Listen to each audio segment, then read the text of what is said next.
vacancy. It being 11:03, the House will now proceed to the consideration of private members' business as listed on today's order paper. Permanent des députés, resuming debate at the meeting of Bill S-219, Journey to Freedom Day Act, in the name of Mr. Adler. There are 6 minutes left for the honourable member for Thornhill to finish his remarks. Thank you, Mr. Speaker. And again, it is an honour to rise today and speak in strong support of the Journey to Freedom Act, Bill S-219, which is, Mr. Speaker, an important piece of legislation that comes to us from the other place.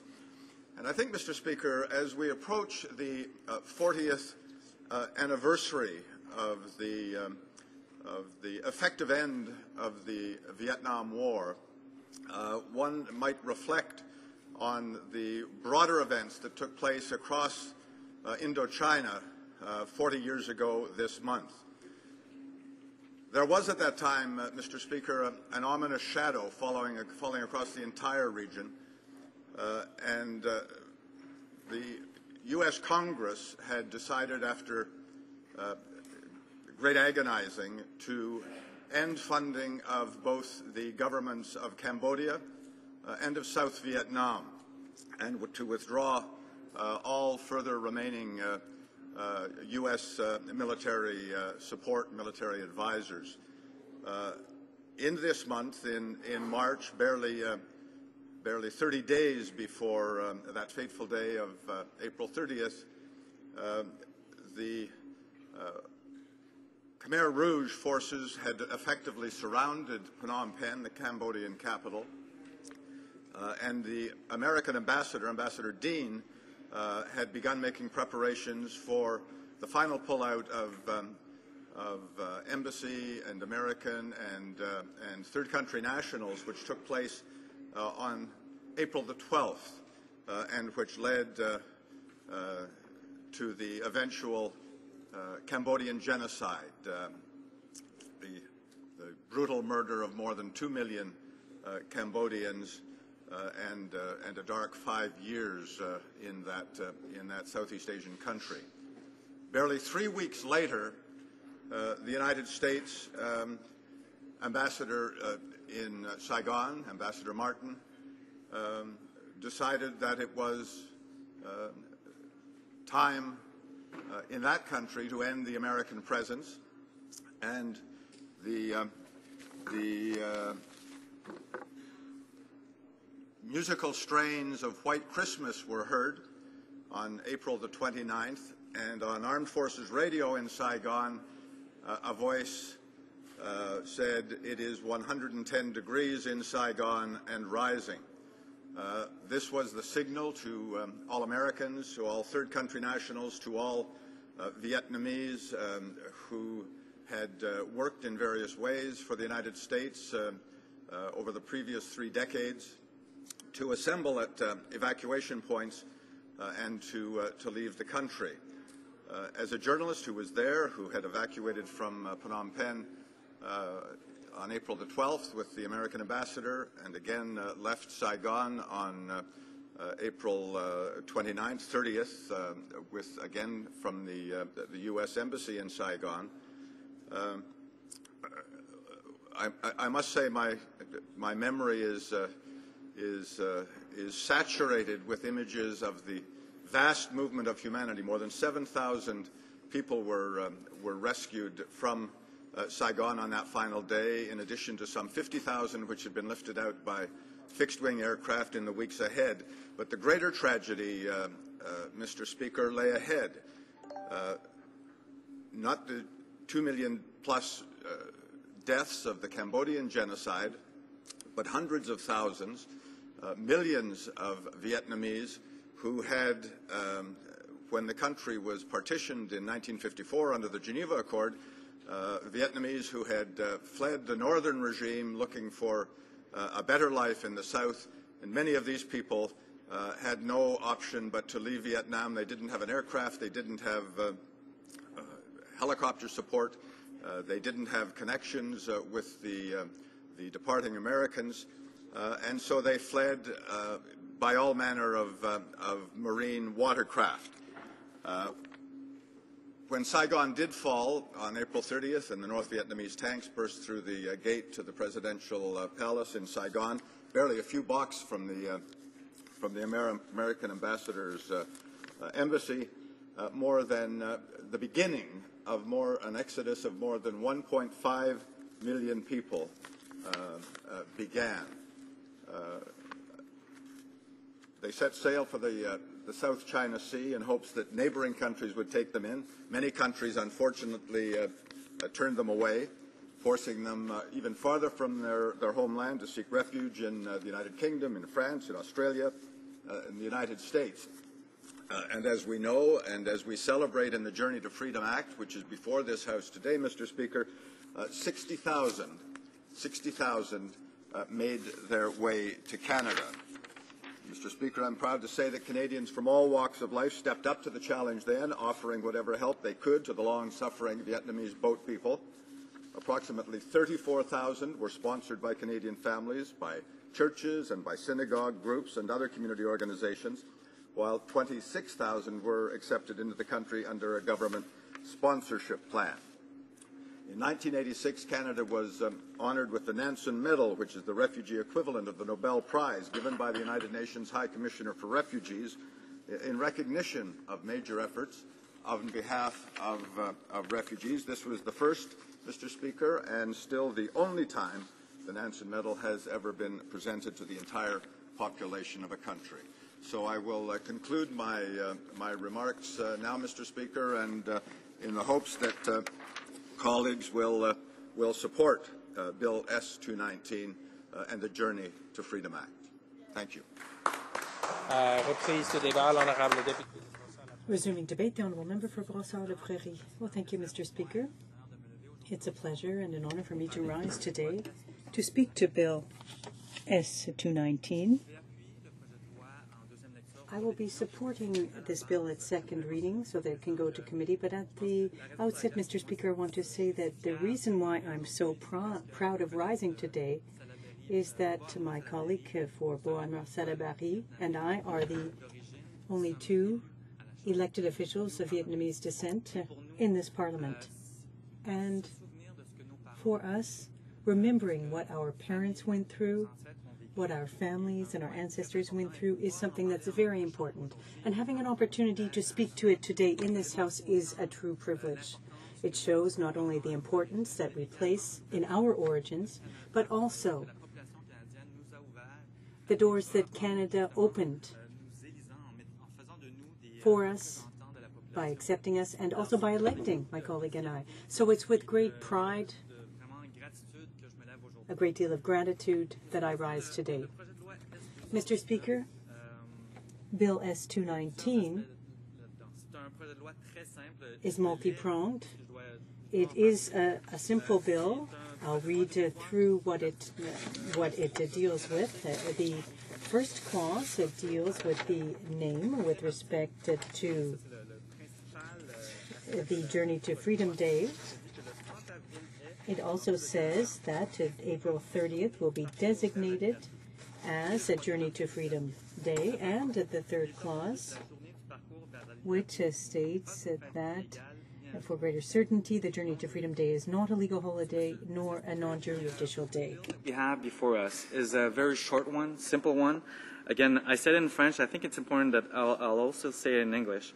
There's three articles of it. And the main one, which says, throughout Canada, in each and every year, the 30th day of April shall be known as Journey to Freedom Day. And we specify at the end, for greater certainty, Journey to Freedom Day is not a legal holiday or a non-juridical day. Alors, Monsieur le Président, le 30 avril, pourquoi est-ce qu'on parle du 30 avril? Why April 30th, Mr. Speaker? Well, we know that April 30th has many different significations for people. For many, when we look at people who had to flee their homeland, my parents were lucky, in fact. They were here on Canada on April 30th, 1975. They met here, they settled here. I had the good fortune of being born here, but many people had to flee their country that day. We know through the movies and the reports we've seen on the Vietnamese War the Vietnam War rather, that it's something that truly marked an entire generation, not only Vietnamese people, but the entire world. And everyone knows about this war that ravaged generations of the day and future generations. And even today, Vietnam lags behind in its development because it has to overcome the damage inflicted upon it during the Vietnam War. Mr. Speaker, we must also remember something else that's very important. April 30th for me is a day of commemoration. Now, as you know, in Canada, throughout the world, April 30th is a day when people come together. In Montreal, for example, since I was first elected, I've gone every year, and it's a day for me to reflect back and commemorate my culture, my roots, the sacrifices made by many Vietnamese people. My colleague, the member for Beauharnois-Salaberry, has spoken, and I would like her to invite Canadians to listen to her speech where she talked about her personal experience, what her parents went through.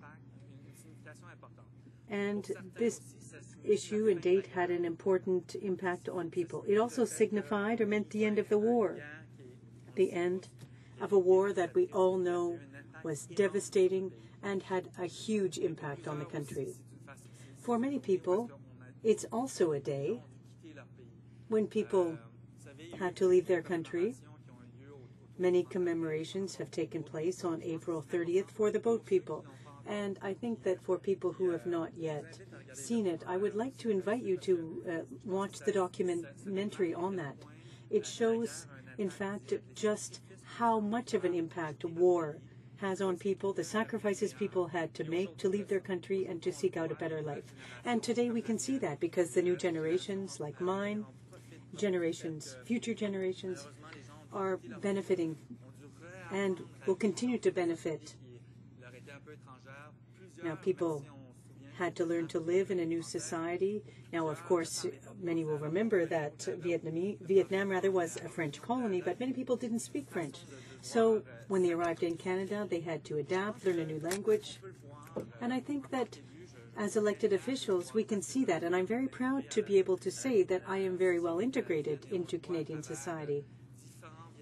And we can see that through many other Vietnamese people in the community we're very proud of, who have made breakthroughs as doctors through employment. Now, I'm generalizing, of course, but there are writers, for example, writers very well known in Quebec and throughout the world, who've made very important contributions. Now, with respect to this bill, I read through it. It's a very simple bill. And unfortunately, it doesn't add anything else, and that's unfortunate. We could have used this opportunity to attempt to resolve some existing problems. And I'll get back to that a little later, Mr. Speaker, but I'd like to say a few words now about the process in the other place. There was a lack of debate, a lack of transparency. Some people were listened to, others were not. And I hope that at the House of Commons Committee there will be more openness and we can have a broader debate, because I think that it's important to have that debate. Now, as I explained to Mr. Speaker, I've received approximately 300 emails on this bill. It's a divisive bill, unfortunately. It's time now to have a united community, but unfortunately, this bill is the subject of criticism on many fronts. Some say that this bill doesn't go far enough. Others criticize the current government. Some say that it doesn't do what it should and that it will have a detrimental impact on future negotiations with the government of Vietnam, for example, when business people deal with the government of Vietnam. Now, it's unfortunate, Mr. Speaker, that time wasn't taken, because this now, of course, I will remind you, is a conservative bill that came from the other place. It's unfortunate that they didn't take the time to bring Canadians and Vietnamese people who are here today, be it the children of the boat people, people who lived through the Exodus, why these people weren't brought together. Now, I'm proud of the NDP's position. We talk about human rights. Mr. Speaker, it's time now to take action. I have said that I deplore this bill. A friend of mine, Glenn Hua, has created Generation Legacy, which was, and last year they raised thousands of dollars in order to invest in the Boat People Museum in Ottawa. So it was a way for all the communities to get together behind a project that was unifying, that was really looking at what our heritage is as Vietnamese as Canadian of Vietnamese origins, or even Vietnamese people who came here. But it was a way for us to get together, and it was different generations coming together. And unfortunately, with this bill, we don't feel this. We feel it's a divisive. As I said, I receive hundreds of emails, some of them supporting the bill, some of them denouncing the bill. Unfortunately, there's a lot of things that needs to be done in order to help people in Vietnam, and I think we could have done a better job. Nous devons, lorsque c'est le temps de négocier avec le Vietnam. When it comes time to negotiate with Vietnam, as it is for the Trans-Pacific Partnership Agreement, we need to push human rights, and the government, unfortunately, is not moving in that direction. However, I do understand the importance of commemorating what occurred, the exodus of people who had to leave, and that's why I will be supporting this bill at this stage. Resuming debate, the Honourable Member for Saint-Laurent-Cartierville. Mr. Speaker, as the Liberal critic for Canadian heritage, allow me to tell this House that I offer full support for Bill S-19, an act respecting a National Day of Commemoration of the exodus of Vietnamese refugees and their acceptance in Canada after the fall of Saigon and the end of the Vietnam War. I'd also like to say why it's important to urge the government to allow a comprehensive and in-depth study of this bill at committee. All points of view must be expressed freely, contrary to what happened in the Senate. Bill S-219 would designate April 13th as a Journey to Freedom Day and would also commemorate Vietnamese refugees and their exodus from Canada. This day would not be a legal holiday or any other type of holiday. It would simply be an opportunity to celebrate the exceptional opportunity Canada has in having this community of Vietnamese origin, which is so dynamic. As the Liberal leader and the member for Papineau says on many occasions, or has said on many occasions, Canada's diversity is one of its strengths, and the people, Canadians of Vietnamese origin, are an expression of this. Many Canadians of Vietnamese origin have said that they will look at this day from another point of view, as an opportunity to thank Canada for opening them with welcoming them with open arms, and for giving them the chance to have a new life. Here's yet another example of Vietnamese generosity and modesty. If Canada says that they want to celebrate them for everything that they've brought to Canada, they respond that they rather want to celebrate everything that Canada has given to them. But after all, these are two sides of the same coin. Canada owes much to its Vietnamese community, and the Vietnamese community wants to thank Canada. So let's celebrate together. Would commemorate a major historic event. On January 1st, 1975, some 1,500 persons of Vietnamese ancestry were living in Canada, mostly in Quebec. Following the 1979 to 1982 Boat People crisis, some 59,000 Vietnamese refugees entered Canada. According to the United Nations High Commissioner for Refugees, Canada is, after the United States, the country that welcomed the largest number of Vietnamese refugees from 1975 to 1996. In 1986, the United Nations High Commissioner for Refugees awarded the Nansen Refugee Award to the people of Canada for the major and sustained contribution of the people of Canada to the cause of refugees. Canadians were the first and the only people to have been honored collectively with this award. La Journée du Parcours Journey to Freedom Day reminds us that Canada has been a safe haven for tens of thousands of Vietnamese refugees, and that Canada must remain a safe haven. The Vietnam War created millions of victims, and it was the scene for unimaginable atrocities committed by all sides. As our country, although our country did not participate, it could not have but felt concerned by what happened to the victims. And in Canada, it has always been important to, whether in Canada, though there are those who have said that we should not have to deal with what happened in a conflict that was not our conflict. But Canada has often taken part in peace efforts.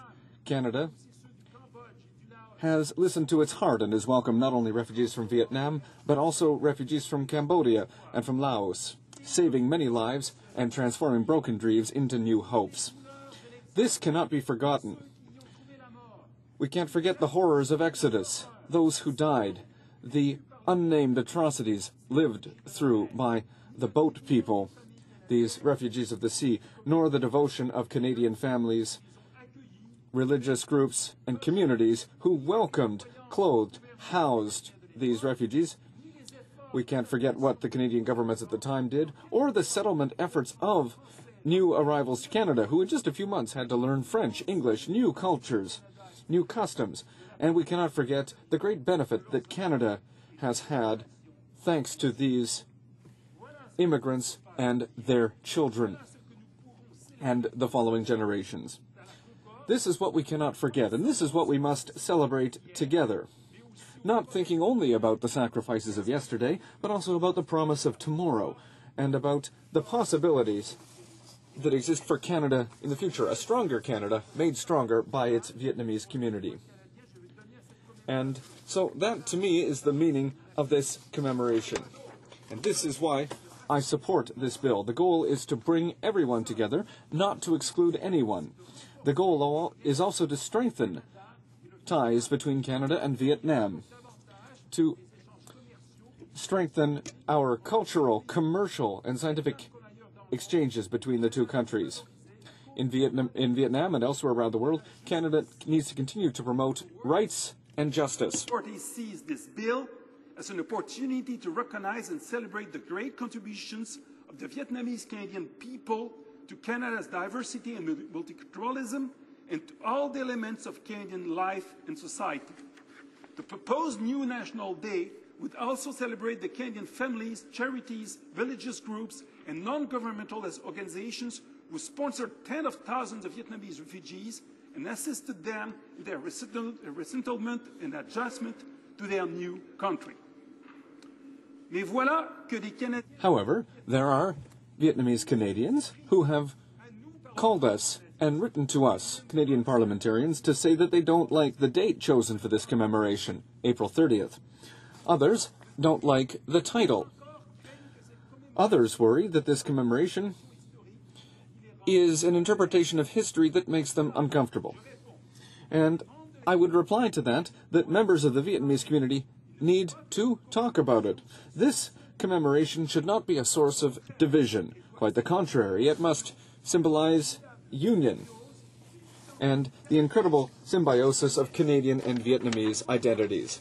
And that is why I believe that the committee that will study this bill must take the time to listen to all points of view. In the meantime, it's important that Vietnamese Canadians speak amongst themselves to reconcile their points of view.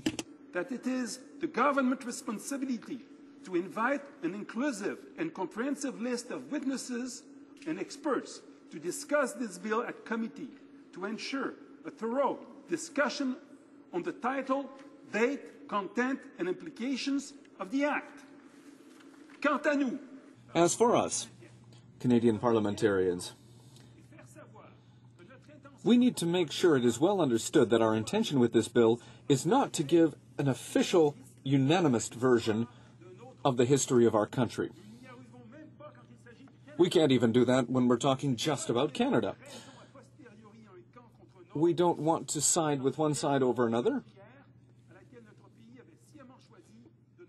particularly given that this was a long and terrible war in which our country did not participate. No, we simply want to have the opportunity to celebrate the Vietnamese community that enriches Canada and to have a better idea of where we came from so that we know where we want to go together in the future. Thank you, Mr. Speaker.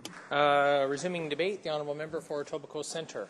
Thank you, Mr. Speaker, and I very much appreciate the opportunity to participate in the debate on S-219 today, the Journey to Freedom Day bill. I very much believe that this is a very important piece of legislation regarding a period in history that was a great tragedy for the people of Vietnam. However, it also serves as a recognition of an event in which all Canadians should be proud. On April 30th, 1975, when Saigon fell to the North Vietnamese Army, it set off a mass exodus of people, many of whom had only one means to...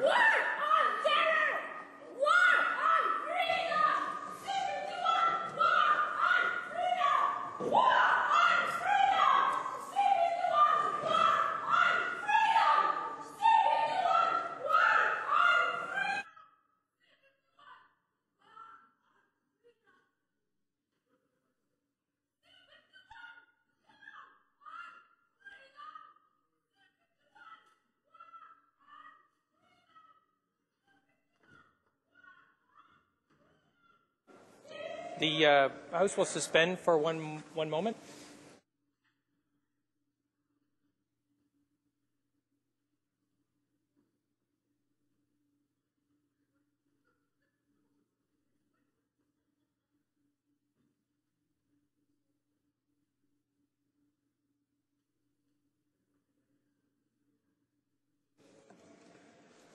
Resuming debate, the Honourable Member for Etobicoke Centre. Well, carrying right on, Mr. Speaker. Wow, okay. On April 30th, 1979, when Saigon fell to North Vietnamese Army, it did set off a massive exodus of people, many of whom had only one means of escape: on the water. And it was the beginning of a journey that would be fraught with peril and tragedy for millions. In the first few years that followed, a few thousand made their escape from the communist regime, but by 1978 to 1979, these Vietnamese refugees were fleeing from their homeland by the tens of thousands. They arrived in a number of neighboring countries such as Malaysia, Indonesia, Thailand, the Philippines, Singapore, and Hong Kong. Their plight created a massive humanitarian crisis across Southeast Asia, as many refugees left in overcrowded boats that were, in many cases, unfit to withstand the harsh conditions of the stormy seas. More than 250,000 perished. Some died from illness, some were victims of pirates and kidnappers. It was, by all accounts, a nightmare for all involved. An influx of so many refugees to those countries was more than they could handle. The boat people, as they became known at the time, were sometimes turned away. If they were allowed to land, they were not allowed to integrate into those countries, which led to the creation of several squalid refugee camps. This vast humanitarian crisis required action on a global scale, and the world responded. So, Mr. Speaker, with the aid of the United Nations High Commissioner for Refugees, government officials in each country began the process of resettling the refugees in a number of developed countries, including the United Kingdom, France, Germany, Australia, the United States, and, of course, Canada. Canada played a significant role in aiding tens of thousands of refugees after the fall of Saigon. During the humanitarian disaster that followed, Canadians rallied to offer whatever assistance they could. We ultimately brought more than 60,000 Vietnamese refugees here to settle and build new lives across our great country. It is estimated that 34,000 were sponsored by Canadian families, Canadian charities, religious groups, and non-governmental organizations, while another 26,000, Mr. Speaker, were assisted by the Canadian government. The arrival and resettlement of the Vietnamese refugees in Canada is a shining example of how Canadians responded to a global calamity. Canada's compassionate response included families, church groups, and community organizations who took the refugees into their homes, helped them find a place to live, to find employment, and get their kids into school. This exemplary moment in Canada's history of humanitarian protection was a contributing factor to the United Nations High Commissioner for Refugees awarding its Nansen Refugee Award to the people of Canada in 1986, and it was the first and only time that this prestigious medal was awarded to an entire nation. Canada was forever changed and enhanced by the events following the fall of Saigon and the exodus of the Vietnamese refugees, not just demographically and culturally. In addition to the development of a strong and vital Vietnamese Canadian communities thriving in many cities across Canada, the Government of Canada enshrined its private partnerships of refugees programs in a fundamental part of Canada's refugee and humanitarian resettlement program. The community and church groups that sponsor refugees to come to Canada continue their compassionate work today to the betterment of Canada, refugees, and their families from around the world. Mr. Speaker, this bill would designate April 30th as Journey to Freedom Day in Canada, and it would honor our Vietnamese Canadian population by showing our support to a community which has flourished in this country, economically, culturally, and socially. The Vietnamese community in Canada have demonstrated their loyalty and their love of Canada. We are building on a tradition of commemoration well established in communities of displaced Vietnamese people from across the globe. It would also be a significant day for all Canadians, many of whom united in the mid to late 1970s in the face of a humanitarian catastrophe to welcome more than 60,000 Vietnamese refugees to a new land, a place to call home. It was an inspiring time as the Government of Canada and the people of Canada exhibited their humanitarian spirit to the world. All Canadians deserve a day to remember, to show their considerable efforts and to show the world that we are a caring and a compassionate nation. Journey to Freedom Day would not be a legal holiday nor a judicial day, but a day that would solemnly acknowledge the events of that dark time in history with respect to the sorrows of those refugees who were lost to illness, malfeasance, or the cruelty of the turbulent sea. It would also be a day with a deep sense of hope for those who became Canadians and a strong sense of pride, Mr. Speaker, for those who helped make that happen. And as it happens, Mr. Speaker, it would also serve as a fitting way to begin Asian Heritage Month, which begins the following day on May the 1st. With the passage of this bill, April 30th would be a special day of commemoration for the Vietnamese Canadian community, followed directly by a full month of reflection and celebration of the contributions of all Canadians of Asian heritage. Canada values its relationship with the country of Vietnam, grounded in mutual respect and partnership. We look forward to building on this very key relationship into the future. We owe it to those who have become Vietnamese Canadians, however, to also acknowledge their true journey to freedom, Mr. Speaker. Today, there are more than 220,000 Vietnamese Canadians who have integrated into and enhanced this country, who contribute to our growth and prosperity as vibrant members of Canadian society. The bonds that they have forged here have been deep and enduring, and Canadians are rightfully proud of our role in their journey to freedom, which began almost 40 years ago. Mr. Speaker, I strongly encourage all members to join me in supporting Bill S-219. Thank you, Mr. Speaker. Resuming debate, the Honourable Member for Scarborough Rouge River. Thank you, Mr. Speaker. And I would like to start by saying that this bill has been introduced in the Senate, a place which is already undemocratic, a place where there's no elected officials, where there's no real accountability. So that's where I'm going to start my speech from, Mr. Speaker, because this bill comes from a place where there is no accountability for the work that's being done, and specifically what happened in the committee, where it was a very biased process. I want to talk, I guess I should start by giving a little bit of a background of the bill.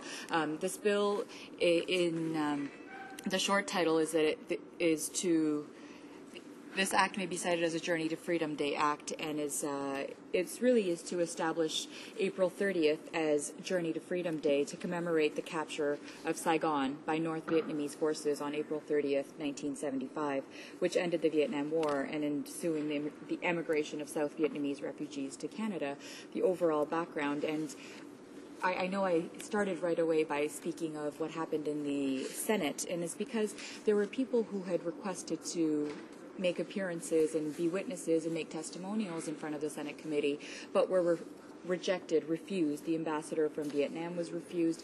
Anybody who wished to voice dissent, anybody who wished to voice not support for this bill, we're not allowed to speak at the Senate committee, and that's just it's just very biased and unfair process and an undemocratic process. Mr. Speaker, the NDP proudly recognizes the important contributions of Canadians of Vietnamese heritage and the community here in Canada, and which includes the people who came to this country as refugees, and there have been tens of thousands more who came as economic migrants. As a responsible official opposition, Mr. Speaker, we want to be sure that any legislation and any legislative attempt to recognize the contributions of Vietnamese Canadians to Canadian cultural heritage will actually unite Canadians of all heritage, unite the Vietnamese Canadians in this country, but also make sure that all members of the community are included. And to that extent, Mr. Speaker, we seek to include as many opinions as possible when this bill does come to committee and ensure that it's an inclusive process. And as the deputy spokesperson for the New Democrats on Canadian heritage and as a member of the Heritage Committee, I look forward to ensuring that all voices and all opinions are actually heard at the committee stage when the bill comes to us. I want to mention that when this bill was studied, and there's a strong base of support for it, and there's also voices of dissent, and we need to make sure that as responsible legislators we are hearing both sides of the story, or all sides of any story. There's a quote by Mr. Can Lee, who's a former Secretary General of Vietnamese Canadian Federation. He said, "By approving this bill, Parliament will assure newcomers and future generations of their place in this country and will prove that Canada's inclusiveness is the foundation of its strength and prosperity." Great. It's great that we heard positive comments about the bill, and there were many more during the Senate hearings that did occur. But, Mr. Speaker, there were absolutely no voices that were heard that spoke against this bill. And from what I'm learning, there are quite a few, because my office has been inundated with emails and phone calls, and I've met with members of the Vietnamese community in Toronto who are not in support of this bill and are very hurt that their voices are not being allowed to use their voice because they had requested to appear before the Senate committee and were refused. Were not allowed to speak in front of the Senate committee, and there was a brief that was sent in to the Standing Committee on Canadian Heritage in hopes that it would come before the committee that I was given by a member of the community in Toronto. And they point out that the bill offends and marginalizes most of the people it purports to honor by assuming that they would join former Saigon military officers in commemorating the fall of Saigon on April 30th. The majority of Vietnamese Canadians will never join that commemoration. This is what I'm reading directly from a brief that I was given. And so that clearly shows that there's a divide in the community. And as responsible legislators, we need to make sure that all voices are heard, and that did not happen in the Senate.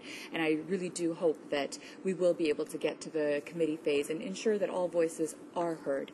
The second main point that they identify in this brief is that the bill exploits the boat people and the Canadians who helped them by using them to justify having a national day to commemorate the fall of Saigon military regime, a divisive, partisan political event that most of them will not participate in.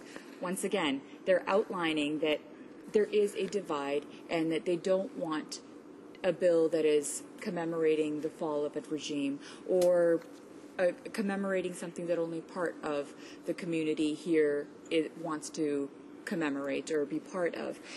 It's important that we hear all voices, and that has not happened in the Senate committee. Mr. Speaker, if I seem a little repetitive, it's because I'm purposely repeating the fact that the Senate was extremely biased and did not allow all voices to be heard. The third main point that they outline in this brief is that the bill slights Canadian forces by falsely claiming that they were involved in the Vietnam War. The bill does not give credit to Canadian forces for carrying nearly all of the refugees from Asian camps to Canada. And I tend to agree a little bit with that because Canada was not involved in the war. Canada actually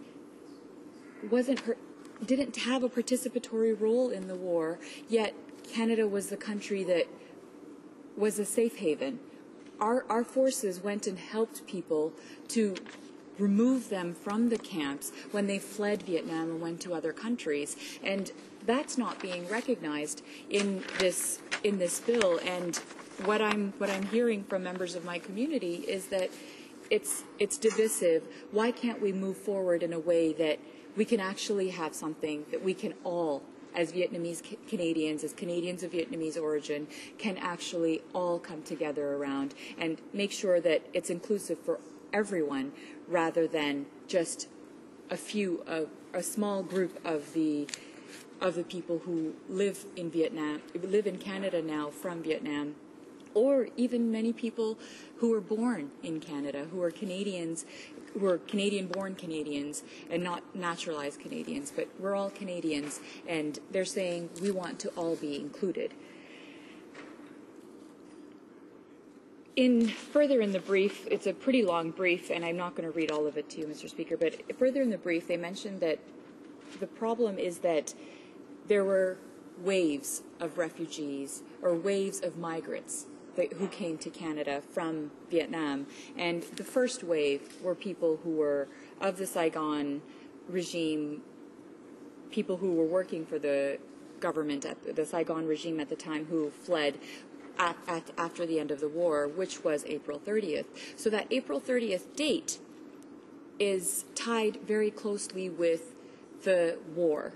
And many people are affected by the war. Whenever a war happens, many people are affected. I know from personal experience, I was born in a war zone and know the personal experience, lived experience of being in a war. So no matter how you spin it, life is impacted severely by a war. And what I'm hearing is that people don't want this day of commemoration to be about the war, at the end of the war. They want it to be about showing their gratitude to Canada.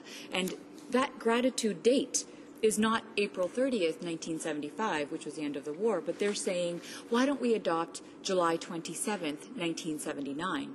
Because that was the first date that refugees were brought into Canada by the Canadian forces. So why can't we even consider that option? And I wish I had more time to go more into it. Mr. Speaker, I've had petitions sent to my office of this one I'm holding has more than 222 signatures from people all across the country who are saying that the process was severely biased and that it's seriously flawed because it was undemocratically put forward. There was no transparency in the bill. They're suggesting that another date, July 27th or July, any time in July, be set aside as the date, because that would help the community come together and not be further divided. The community wants to stand together to commemorate and to show their gratitude for Canada. And this bill, it says it's about giving gratitude, but really it's called the Journey to Freedom Day Act or bill. Which journey to freedom does this bill actually talk about? That's the real question. Thank you, Mr. Speaker. Resuming debate, the honourable member for Mississauga East Cooksville. Thank you, Mr. Speaker, and I'm very honored to take part in this debate on Bill S-219. And actually, Mr. Speaker, before I read my notes, I would like to comment on some issues that were raised by previous speaker. I don't think there's a full understanding that she has on issues surrounding that journey to freedom.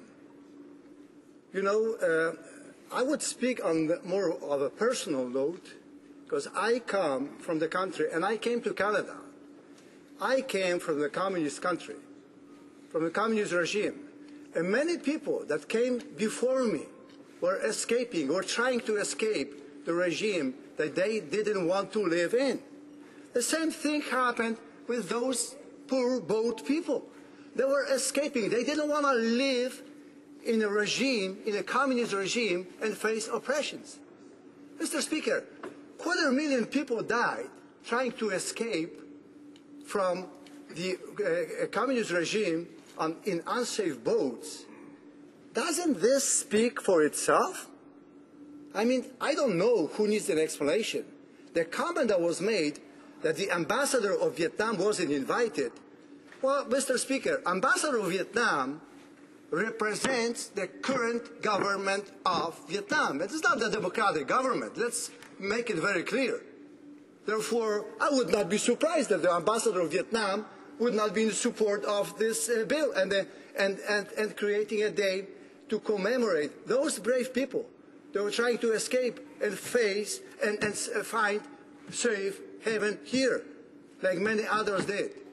Mr. Speaker, after the war, Canada opened arms for a lot of people that came from Polish territories, people that took a journey, terrible journey. They were sent by Russians to Siberia. Many of them died, hundreds of thousands. Nobody will ever know the number. They joined the army. They fought alongside Canadians. And after the war, they had no country to go back to. They came to Canada. Many of them came. Generations in the 80s were able to leave the communist Poland. They were stranded in refugee camps across Europe and other countries in the world. They found a safe refuge here. And we can repeat and repeat the stories of many groups from many places in the world. Canada has been always strong in supporting those that are oppressed, those that are denied basic human and democratic rights. And this is what this bill is about. Let's not confuse anybody. This is not a bill to divide communities. We have to fully understand who is a part of a community and who is not. Mr. Speaker, on April 30th, Canada's Vietnamese community commemorates the end of Vietnam War, a day that this legislation would recognize as a Journey to Freedom Day. It was on this day in 1975 that the fall of Saigon led to the exodus of over 840,000 Vietnamese citizens. They were prepared to take great risks, and many were even prepared to die rather than suffer at the hands of the communist regime. Many of those who fled the brutal regime had to resort to extreme measures. They fled on crowded, unseaworthy boats in the hopes of escaping to their freedom. Tragically, many of the Vietnamese boat people didn't survive the perilous journey. More than 250,000 of them drowned, starved, or were attacked by pirates. Miraculously, more than 60,000 of Vietnamese refugees did succeed in making their way here to Canada. Canadians welcomed refugees with open arms and even invited them to stay with them in their homes. More than half of the refugees were privately sponsored by generous individuals and groups of Canadians from all walks of life. Thanks to the overwhelming generosity and support of Canadians, entire refugee families were able to resettle here and build a new and peaceful life. The resettlement of such a large number of refugees in such a short amount of time was a tremendous achievement, and Canada's humanitarian efforts and compassion were recognized internationally. In response to these efforts, in 1986, United Nations High Commissioner for Refugees awarded Canadian people with Nansen Medal, which in the refugee equivalent is equivalent of the Nobel Prize. This is the only time an entire country has been recognized with this honor, and for this, we should be all proud. Mr. Speaker, Bill S-219 aims to designate April 30th as Journey to Freedom Day.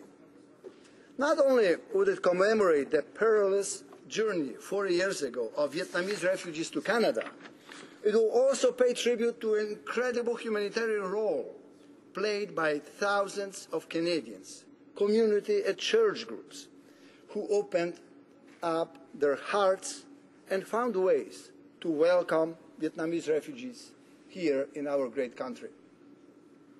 As April 30th is already recognized by our Vietnamese community, it is appropriate to designate this day as a National Day of Remembrance. It would serve to commemorate the lives lost and the suffering experienced by those during the Exodus. It would also mark their arrival to freedom and the gratitude of the Vietnamese people to the Canadians for their generosity. Mr. Speaker, it is a Canadian tradition to commemorate tragic lessons in history so that they are never repeated. We believe we must not ignore the past, and this includes those shameful parts of our own country's history. Indeed, perhaps it is the memory of one of our own darkest moments that contributed to such an outpouring of generosity from Canadians towards the Vietnamese refugees.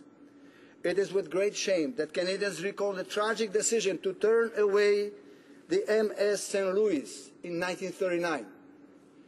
The outcome of that disturbing decision should not be forgotten. After being turned away by Cuba, the United States, and finally by Canada, the ship was forced to return to Europe, where almost one-third of its passengers ultimately perished in Holocaust. To memorize and educate Canadians about the MS St. Louis incident, a powerful memorial is now located at Pier 21 in Halifax, where the ship should have landed. On this day, we would mark a tragic period in history, but we would also commemorate a very important part of our country's proud humanitarian tradition. The outpouring of support from Canadian people during this time underscores our country's commitment to providing protection to the world's most vulnerable. It would also serve to remind all Canadians of how fortunate we are to live in one of the most free and democratic countries in the world, that we are proud to stand up for our values, our freedom, democracy, human rights, and the rule of law. It should also be noted that this period in Canadian history is one that is not as well known among younger Canadians today. Unlike the First and Second World Wars and Korean War and Cold War, the Canadian connection to Vietnam War is often overlooked. I know, Mr. Speaker, you're showing me to conclude. Therefore, Mr. Speaker, in conclusion, I would say that the resettlement of Vietnamese refugees it's a very important part in our Canadian history. And that is why so many Canadians have voiced their support for this bill and are enthusiastic about the National Day of Commemoration. Mr. Speaker, for this reason, I urge all my colleagues to support this bill. It's a great bill, and we all, as Canadians, will be proud of it. Thank you, Mr. Speaker. Resuming debate with his 5-minute right of reply, the honourable member for York Centre. Well, thank you, Speaker. And I'm humbled to be speaking after my colleague from Mississauga East Cooksville, who spoke from the heart of his personal experience under living under the regime of a communist government, and who knows from what he speaks. So I'm very honored to be speaking after him. You know, Speaker, this year marks the 40th anniversary of the fall of Saigon, when the northern forces from the north invaded, breaking the Paris agreements of negotiated 1973, invaded the south and took over South Vietnam with the fall of Saigon on April 30th, 1975. Speaker, we put forward this bill originating in the other place, and I am so honored to be the co-sponsor of this bill in this House, because it serves three purposes. Number one, it marks April 30th as a day of commemoration of the fall of Saigon, when the communist forces of the North invaded the South and took over the country. Number one. Number two, Speaker, this bill serves as a celebration of who we are as Canadians. We took in some 60,000 boat people, refugees, who under extreme circumstances made their way to Canada. We made them Canadian citizens, and they are now proud Canadians. And that is the story of Canada, Speaker. Canada is made up of people from all over the world. We're all immigrants. We're all from some other place. And we come here because we come for hope and opportunity. That's what Canada represents to so many people around the world. And, Speaker, people come here to escape persecution. They escape hatred, and they come here for a better life, yes, for themselves, but more importantly for their children, so they can realize all of their dreams. That is why this bill is so important. And third, Speaker, this bill serves an educational, a pedagogical purpose, so that Canadians, whether you're Vietnamese, whether you're Jewish, whether you're Polish, it doesn't matter, but we should all know the history of each other. And April 30th is a significant day for the Vietnamese people, but it is also a significant day because it marked a time when freedom ended for a group of people around the world. And our young people need to know that. They need to know that living in Canada bears certain responsibility, because we live in such a great country, because we live in a democracy as we do, that we have responsibility. We have a responsibility to remember all of the past atrocities that occurred around the world, from the Holocaust to the Holodomor to the Armenian genocide. These are all important facts of global history, but yes, Canadian history. So, Speaker, that is why it is so important that all members of this House support Bill S-219. Yes, because April 30th is a significant day in global history.